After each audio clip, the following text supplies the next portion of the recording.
Hello and welcome to this month's Maggie Moment. In Australia and probably other countries in the Southern Hemisphere, this is the time of year that there are lots of big exams for students in the higher levels of secondary school. And I want to give just a bit of a message to all of the students out there at the moment in this space that it can be very, very stressful. And it's perfectly normal to feel anxiety when we have big exams, big tests, beginning new things, leaving school. All of those things trigger our amygdala to feel a little anxious. So I want you to normalize that to start with.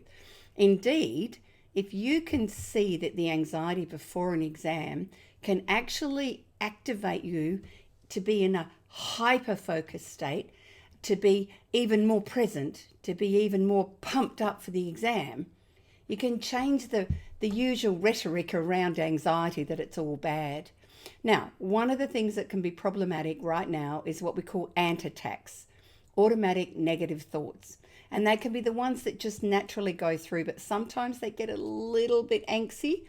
I'm not going to pass, I'm going to fail, I'm going to disappoint my parents, everyone else is great and I'm not great and I don't know this subject, I haven't learnt enough, I haven't put enough hours into it, you name it. You'll tell yourself stories that aren't necessarily true. I need you to focus on stomping on your ants.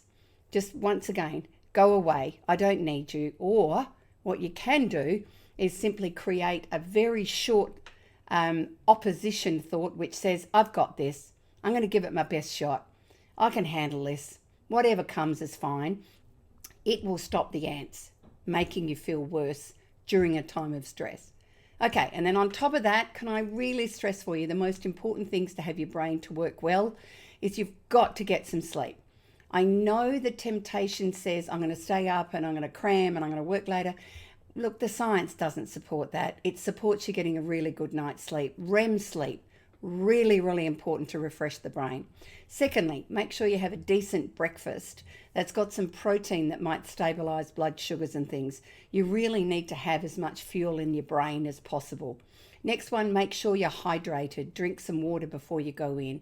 And then on top of that, if you are the sort that gets influenced by other people's negativity, keep your headphones on, listen to your favorite music that makes you feel great, and bring yourself down into the zone we call calm, focused, and alert. That is what helps you when you're doing final exams. And then the last two suggestions is no grades, no marks on a piece of paper define who you are or who you will become. And they are just marks on a piece of paper. Yes, it would be great if they're the marks that you wanted, but sometimes I've met students who got lousy marks who went off and did something in between and ended up loving what they did in between and never ended needing the marks in the first place. So again, there are many pathways to find where we want to be. You are not defined by marks. And allow your parents and those around you to support you. Tell them how they can support you. And from my heart to you as a former high school English teacher, I send you lots of bright mojos so that you are able to get through this time as well as you can. Remember, there are some things you can do that make your brain even smarter. And that's all I have for this month. Until next month, go, you've got this.